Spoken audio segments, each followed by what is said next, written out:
Hi friends, अपना time भी आएगा का अपकमिंग एपिसोड बहुत इंटरेस्टिंग होने वाला है, जिसमें आप देखने वाले हैं कि वीर राजेश्वरी से कहते हैं कि मेरे पिता हैं वो।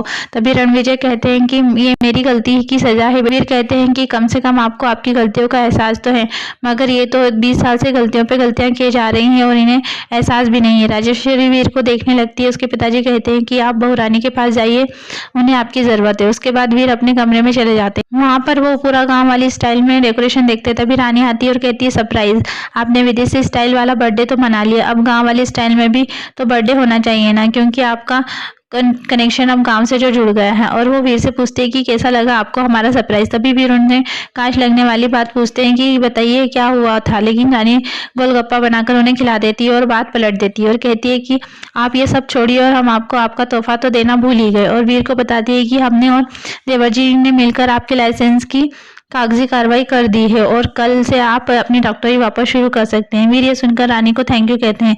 तभी रानी कहते हैं कि आप ये सब छोड़िए और जन्मदिन सेलिब्रेट कीजिए। वीर कहते हैं जन्मदिन तो हमारा है, मगर यहाँ पर तो सारी चीजें आपकी पसंद की है। रानी कहती है आप भी तो हमारी पसंद के हैं डॉक्टर साहब। और दोनों एक दूसरे को देखने लगते हैं। पीछे से सॉन्ग बजता है और दोनों एक दूसरे को पानी पूरी खिलाने लगते हैं। अगली सुबह राजेश्वरी वीर के जन्मदिन की खुशी में खीर बनाने की सोचती है वीर को खुश करने के लिए। रानी पूछती है कि रानी सा रसोई घर में, वो कहती है तुम चुप रहो। और राजेश्वरी सर्वेंट के से सामान मांगकर खीर बनाने लगती है। रानी सोचती है कि अच्छा, तो रानी सा कुछ मीठा बनाना चाहती है। वो करछी ढूंढती है। तभी रानी उन्हें करछी देती है और कहती है कि रानी सा आप खीर बनाइए और बहुत अच्छी बनेगी। इतने सालों से डॉक्टर साहब इसी प्यार के लिए तो तरस रहे थे। और रानी कहती है कि रानी सा आप खीर बनाते हुए बड़ी क्यूट लग रही है।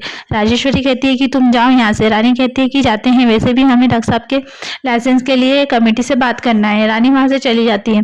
तभी राजेश्वरी को वीर के लाइसेंस छीनने वाली बात याद आती है और वो सोचती है कि पहले हम वीर के लाइसेंस की अपडेट ले लेते हैं, बाद में खीर बनाएंगे, वो ज्यादा जरूरी काम है। विक्रम की लाइसेंस के लिए फोन पर बात होती है। कमेटी का आदमी बताता है कि टेक्निकल काम है तो टाइम लगेगा, लाइसेंस अथॉरिटी के बड़े अधिकारी के सिग्नेचर अभी उसमें बाकी है, इसलिए टाइम लग रहा है, पेशेंट रखिए। रानी कहती है कोई बात नहीं, माना थोड़ी ही की है, बस थोड़ा सा टाइम मांगे हैं। फिर राजेश्वरी उनकी बातें सुन लेती है और कहती है कि परेशान मत हो वीर, तुम जल्द ही तुम्हें अपना लाइसेंस मिल जाएगा। लेकिन वीर राजेश्वरी की तरफ देखकर रानी से कहते हैं कि लाइसेंस मिलने में टाइम तो लगेगा ही, किसी ने इतनी मेहनत जो की थी तो उसे कैंसिल करवाने में। तभी राजेश्वरी सोचती है कि हमारी वजह से वीर का लाइसेंस छीना है, हम उसका लाइसेंस दिलवाएंगे, चाहे इसके लिए हमें कोई भी कीमत चुकानी पड़े। और उसके बाद उसी आदमी को फोन लगाकर कहती है कि कुछ भी कीजिए, मगर आप आज ही हमें लाइसेंस चाहिए। तभी वो कहता है कि क्यों शर्मिंदा कर रही है रानी साहब, मैं अभी लाइसेंस देने खुद आ जाता हूँ। लेकिन रानी साहब कहती है कि नहीं, हम खुद लेने आएंगे, शायद ये करके हम अपनी एक गलती तो सुधार ले। और वो लाइसेंस लेने चली जाती है, मगर उन्हें वहां पर पता चलता है कि लाइसेंस तो रणविजय राजावत ले गए हैं। उधर रणविजय मीडिया को बताते हैं कि के ट्रीटमेंट के कारण ही हम इतने सालों तक कोमा में रहने के बाद वापस आए हैं और मेडिकल बोर्ड ने इज्जत के साथ वीर का लाइसेंस लौटा दिया है और कहते हैं कि बहुत जल्दी अपनी ड्यूटी ज्वाइन करेंगे। और कहते हैं कि करेंगे क्यों नहीं, आखिर बेटे किसके हैं। तभी राजेश्वरी वहां आ जाती है और रणविजय अपना नाम मीडिया को बताने ही वाले होते हैं। तभी रानी कहती है कि रानीसा के बेटे, और रानीसा की परवरिश की वजह से ही तो इतनी ऊंचाइयों तक पहुंचे हैं डॉक्टर साहब। उसके बाद राजमाता रानी से कहती है कि आज आपने ये बात बहुत अच्छी तरह से संभाल ली रानी, मगर अगर मीडिया वालों के सामने ये बात बाहर आ जाते कि वीर रणविजय के बेटे हैं तो हम कैसे समझाते मीडिया वालों को।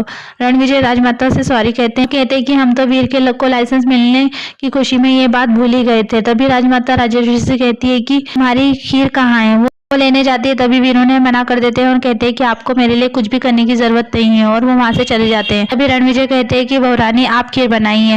रानी किचन में जाती है और सोचती है कि रानी सा कितने प्यार से डॉक्टर साहब के लिए खीर बना रही थी, लेकिन हम भी उन्हीं की स्टाइल में खीर बनाएंगे। और वो रानी सा से खीर की रेसिपी पूछने चली जाती है। तभी किसी की परछाई किचन में आती है। उधर राजेश्वरी रानी सा के रूम में जाती है, लेकिन रूम में कोई भी नहीं होता। उधर किचन में कोई पाइप काट कर चला जाता है। रानी सोचती है खीर तो अब हमें ही बनानी पड़ेगी, और वो किचन में जाती है और रानी किचन में लाइटर चलाने ही लगती है। तभी कोई उन्हें चुपके से देखता है और गैस लीकेज होती है और वो उंगली से इशारा करता है। आगे की अपडेट के लिए हमारे चैनल को सब्सक्राइब कीजिए, शेयर कीजिए, लाइक कीजिए। Thank you.